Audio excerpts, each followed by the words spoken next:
Hello, happy Monday. Welcome. Thank you for joining us on this edition of News 2. I'm Sandra Gumansing.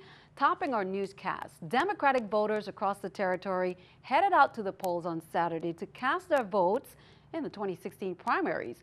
The voter turnout could have been better, but those who did manage to cast their ballots made it clear who they wanted in various public offices in the next 2 years. News 2's April Knight has the list of winners.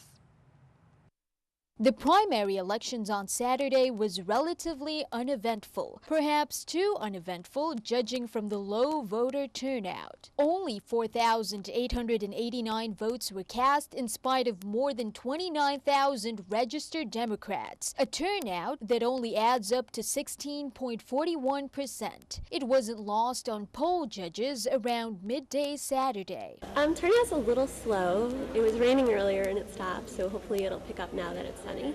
But aside from a few mishaps by individual voters, the voting process was relatively smooth.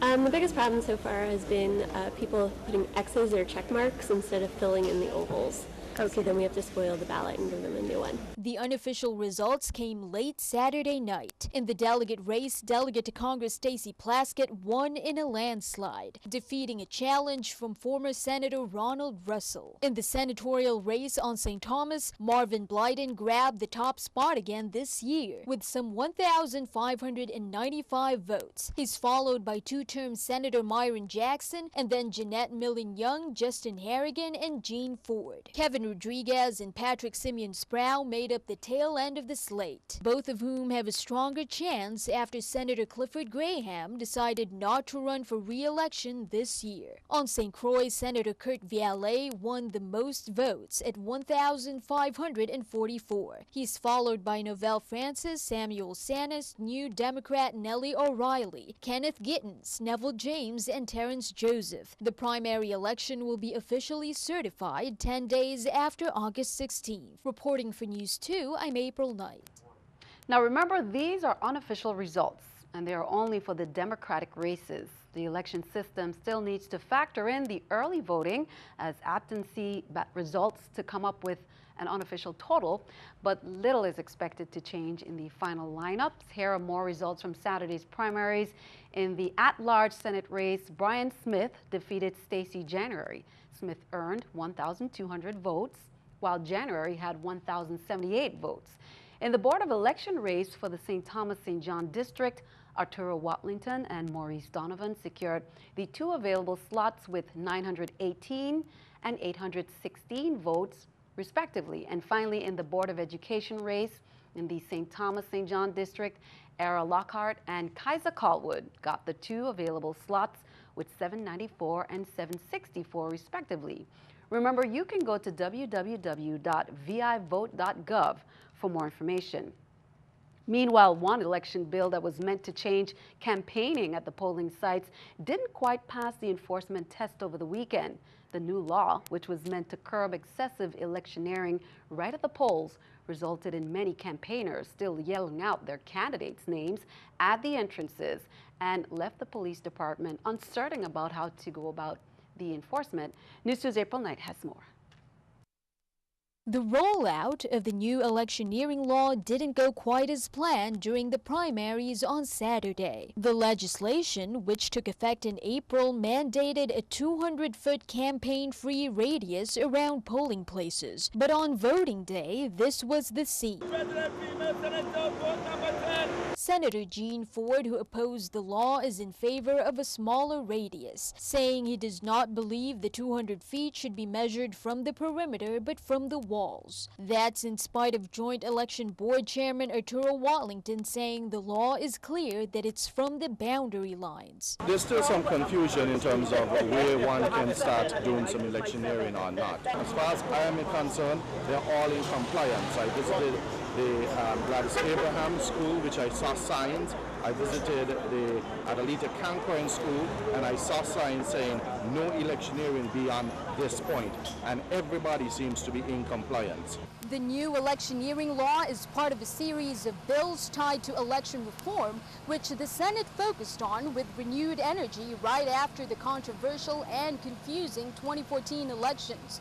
But the new rule didn't seem to make a difference on Saturday when campaigning abounded at the polls.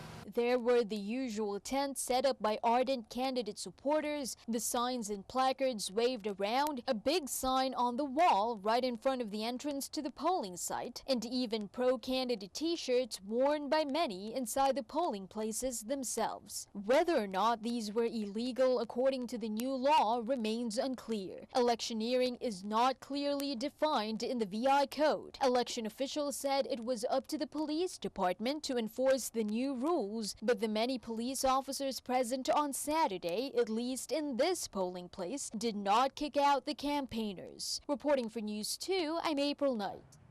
Count on 2 to keep you updated. In VIPD news, Acting Chief Winsbert McFarlane conducted line inspection of all police officers, supervisors, and zone commanders of all respective zones on St. Croix, which consist of zones A, B, and C.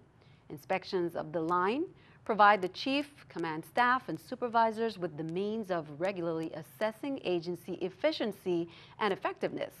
Today's detailed evaluation provided information necessary to plan and implement organizational change in the daily operations within the department. We will have more on this on Tuesday's newscast. Police need your help to locate Leonard E. Frederick, 83 years of age, of St. Kitts.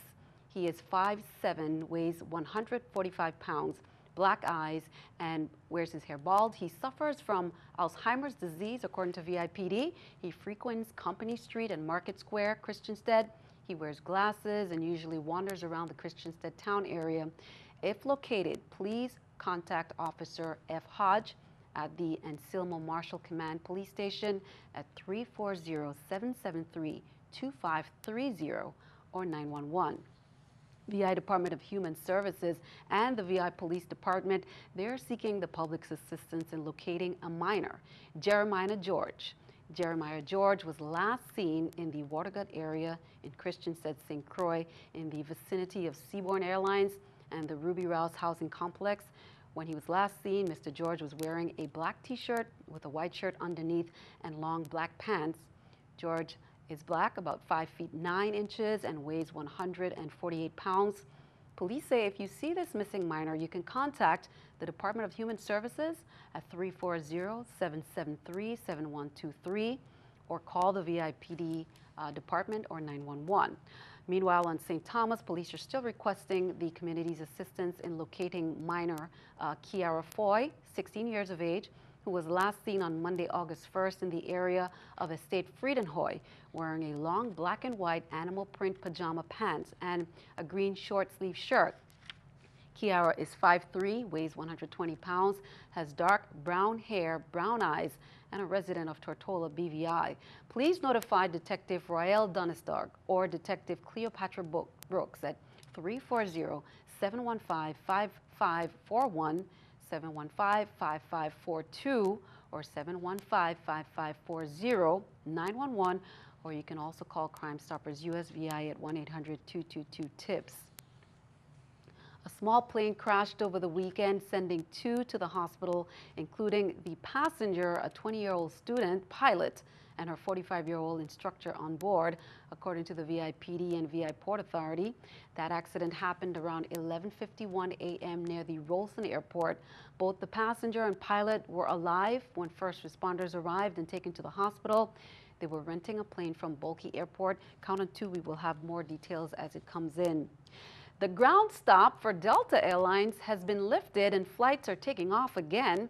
A huge sigh of relief for passengers who traveled today after Delta experienced a massive computer outage that grounded all planes globally. Christy Paul is in Atlanta's Hartsfield-Jackson International Airport with what caused the outage and the status of flights. Flights are back in the air, but there still are delays and cancellations. A power outage at Delta's hub in Atlanta around 2:30 a.m. caused a massive computer glitch that grounded flights all around the globe. Well, I'm trying to check in and get my boarding pass, but after I typed in my frequent flyer number, which I typically do to get the pass, it's telling me that I can't do this here at the kiosk. I need to see an agent. Well, I'm a little disappointed with this because I'm probably going to have to go wait in line to see an agent, and I don't know how long that'll take. I'm just trying to catch a flight to Boston. It's my first day on the job in Boston, and so it looks like I'm not going to get there today because they've moved my flight back from 8:50 to 9-something to 10-something. Now it's 12-something departure. By 9 a.m., the ground stop had been lifted and limited departures resumed. Still, passengers were warned of large-scale cancellations and delays and urged to double-check flight schedules. Now, in response to the glitch, Delta is waiving change fees for customers ticketed to travel today and have until Friday to rebook their flights. The airline's investigating what caused the outage, believing it to be equipment failure. At Hartsfield-Jackson International Airport, I'm Christy Paul. As we mentioned, the ground stop for Delta Airlines has been lifted and flights are taking off again. VI Port Authority spokesperson Manifa Marrero-Brathwaite said there were a few delays earlier to the VI airports. However, all flights came in, so there are no delays presently to report. Now, the flights included this morning from JFK to St. Thomas, leave JFK at 8:40 a.m. Atlanta to St. Thomas left Atlanta at 9:10 a.m. Atlanta to St. Thomas leaves at left Atlanta at 11 a.m. Now, flight 307 to Atlanta was scheduled at 3:46 and was delayed until 5:55. Delta had no scheduled flights to St. Croix today. Keeping our eye on the economy, let's take a look at the stock market watch at the New York Stock Exchange. According to the numbers there, everything down. The Dow 14, NASDAQ down 7, S&P 500 down 1. Coming up on NEWS2, did you miss the opening ceremonies of the 2016 Olympics in Brazil? Specifically, our VI athletes. Well, we'll have that for you and much more. We'll be right back.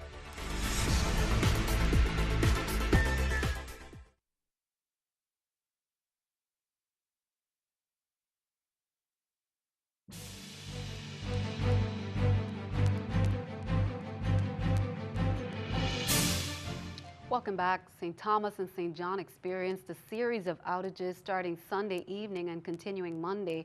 On Monday afternoon, WAPA experienced an electrical service interruption on feeders 9C, 6A, and 7A. Their largest generator unit, 23, tripped offline at about 11 a.m. and there was not enough generating capacity for the entire district. WAPA says there might be a need to engage a short-term rotation schedule until Unit 23 is restored. The same thing happened on Sunday. According to WAPA, Unit 23 tripped at 5:40 p.m. on Sunday. Unit 15 was brought online and achieved full restoration just before 7 p.m.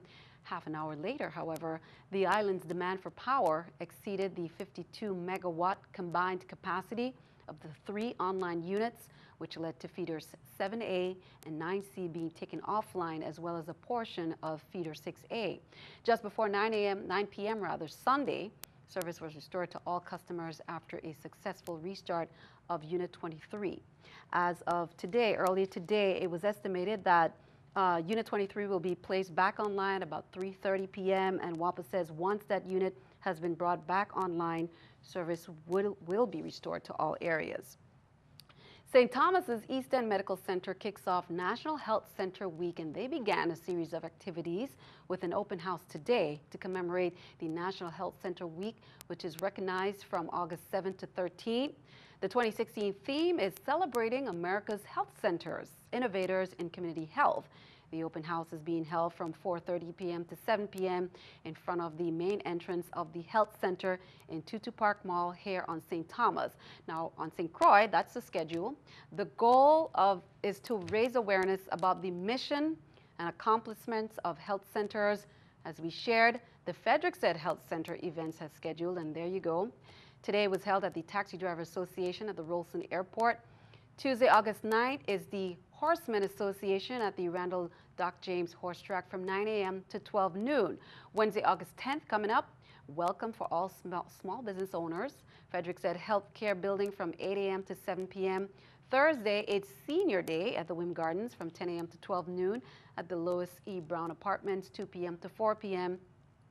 Then on Saturday, it's the Fishermen and Farmers at the Lorraine Farmers Market, 8 a.m. to noon. And just a reminder, Friday, August 12, all Frederiksted healthcare sites will be closed. Well, due to the weather, the one-night-only Caribbean comedy show that was scheduled for Saturday was postponed and rescheduled on Sunday. And the show featured world-famous impersonator of the Godfather of Soul, James Brown, and Stevie Wonder, C.P. Lacey, and that was at Paradise Point at 7 p.m. Portions of the proceeds benefited the St. Thomas Civil Air Patrol, who were in attendance in full uniform. Many came out to hear some of James Brown favorites, such as Say It Loud, Black and Proud, and Stevie Wonder hits, such as I Just Called to Say I Love You. Special guest, Matt, known as Stretch the Flamer Tamer, you can see he was there earlier, wowed the crowd with his fire-eating and unicycle skills. And the biggest surprise, right there, a marriage proposal. William Dobbins proposed to Makita Benjamin, who said yes. And so Stevie Wonder sang, if you can guess it, My Cherie Amour. Congratulations to the couple. Our 7 Olympic athletes, along with their coaches and team leaders, marched in front of the world for the opening of the Rio 2016 Olympic Games. They wore hats with traditional madras held in place by the official 2016 Virgin Islands Rio pin and waved to the crowd. The Virgin Islands Olympic Committee reminds everyone to support the athletes, the USVI and BVI. Representing the U.S. at the Olympics, Laverne Jones, Kaylee Watson, Rex Tullius, Mohammed Halim, Eddie Lovett, Clayton Laurent Jr., Cy Thompson, and remember, you can follow our athletes on their Facebook page at Virgin Islands Olympic Committee. Now, many tuned in to see the team in the opening ceremonies, and if you missed it, here you go. NBA star Tim Duncan, who just retired, was once a very promising young swimmer on St. Croix before Hurricane Hugo destroyed his home pool. In the aftermath, he took up basketball. He won 5 NBA titles with the San Antonio Spurs. Was also a member of the 2004 U.S. team that won bronze in Athens. His sister Tricia, a breaststroker at the 1988 Seoul Games, she represented the Virgin Islands. British Virgin Islands, now every Olympian ever from this Caribbean island nation has competed in either sailing or track and field. That is until now. 16-year-old Elina Phillip will become the British Virgin Islands' first Olympic swimmer here. And our team is doing great. Here's an update. Team VI's athlete Kaylee Watson competed in the 100-meter backstroke this weekend, and she had one of the highest finishes in VI Olympic history on Sunday. There were 34 competitors. Unfortunately, it was a few seconds off for her to advance to the next round. Meanwhile, a great day of sailing for the first and second races of 10 for our laser class sailor, Cy Thompson. He is the 4th overall out of 46 competitors. After the opening day of sailing, races 3 and 4 are set for tomorrow. How do you kick off the first ever Olympics in South America? You throw a big carnival-style party, and we saw a little bit about it earlier. Thousands of people filled Maracana Stadium in Rio de Janeiro for Friday's opening ceremony. The festivities featured fireworks, dancers, acrobats, and lots of samba music. A floral recreation of the Olympic rings urged protection of the environment. Each Olympian will plant a seed in a park in Rio. The theme of the ceremony was rebirth and regeneration. The lighting of the Olympic cauldron and the world's best athletes marching in the Parade of Nations were also highlighted. CNN's Christina McFarlane is in Rio with more on Brazil's big night. After a week dominated by the Russian doping scandal, protests and problems, finally it was time to focus on the sport and the coming together of thousands of athletes. And it all went off without a hitch. In front of a crowd of 80,000 and 3 billion people watching around the world, Brazil put on a flamboyant feast for the eyes with a homage to legends of Brazil past and present. One of the standout moments of the night came not from an athlete but a supermodel. Brazil's Gisele Bündchen striding across the stadium to the sound of the bossa nova classic, The Girl from Ipanema. And then came the athletes from over 200 countries. Michael Phelps, stylish in red, white and blue, leading the US contingent, followed by the Russians. A bittersweet moment that raised a cheer from the crowd amidst the controversial cloud of doping. One of the biggest cheers of the night, however, was reserved for the refugee team, a first in Olympic history and a moment none who witnessed it will forget. Finally, the moment we've been waiting for. 3 Brazilian Olympic legends combined to light the cauldron. Vanderlei de Lima, the man who was poised to win gold during the marathon in Athens but was attacked by a spectator, now getting his moment in the Olympic spotlight. The ceremony is over. Let the games begin. Christina McFarlane, CNN, Rio. Well, there were some upsets and injuries during the first days of the Olympic Games. In one of the most shocking results of the 2016 Olympics date, defending gold medalists Venus and Serena Williams lost in the first round of the women's doubles tennis tournament. The Williams sisters had never lost an Olympic doubles match before Sunday's stunning defeat, which ends their title defense. Meanwhile, for French gymnast Samir Atset, the Olympics ended early and in brutal fashion Saturday when he suffered a broken left leg while vaulting during the men's team qualifications. It was the kind of injury that made spectators hurriedly look away and caused teammates to bury their heads. French gymnastics officials tweeted that he fractured his tibia and fibula and would have surgery as soon as possible. Now, don't forget, until August 21st, Innovative Cable TV brings you NBC Universal's coverage of the 2016 Olympic Games through multiple platforms. You can watch live TV coverage or live streaming. Watch on any of NBC Universal networks through the Rio app on the Watch TV Everywhere platform, or click on the link provided on the Innovative webpage to access the Rio Olympic site.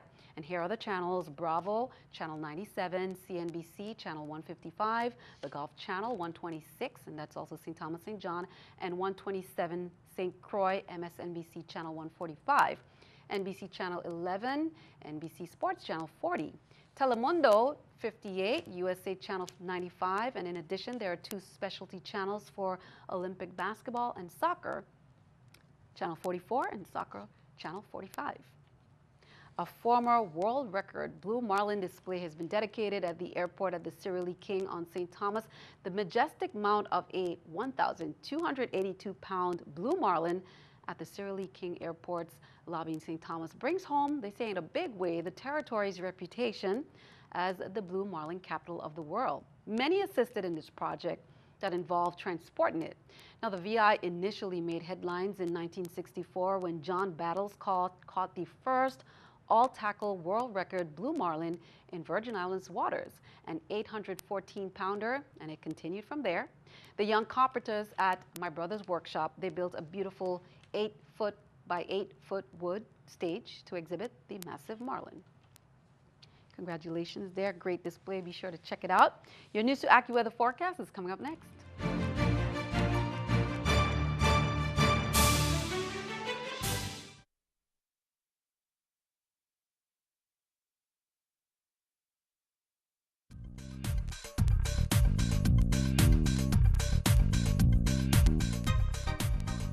Well, we still have some dry Saharan dust in our area, and that's indicated on our water vapor satellite.